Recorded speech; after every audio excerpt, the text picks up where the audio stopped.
Akong i-upper boss. Oh. Ay! Meron akong i-upper boss. Ang tatak niya boss, Kenwood. Alam mo na to boss. Murag na naamanis inyong eskwelahan sa una boss.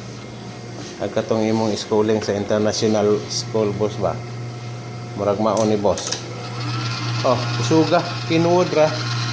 Kenwood model MX 270. Ngayon boss, ang matabuan niya atong palitag blade. Paano ba? Ayan.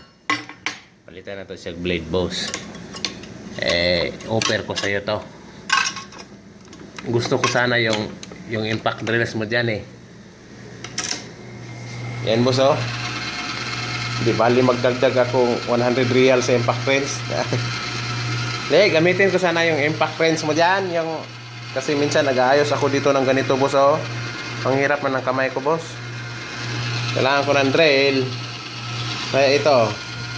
Tapos mayroon pa akong pang wash, pang car wash boss.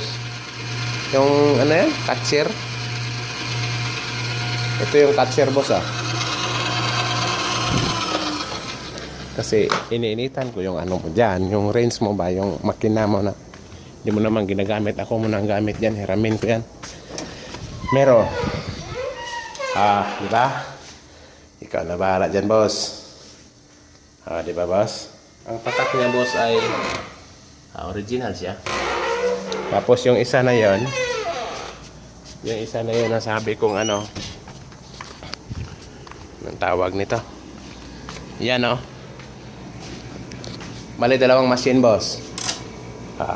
Di ba? Bahala na. Pag-usapan natin to. Mita mula ako diha akong pandalhon kay muhulam ko na imong range diha unsa na kana imong makina man di baterya.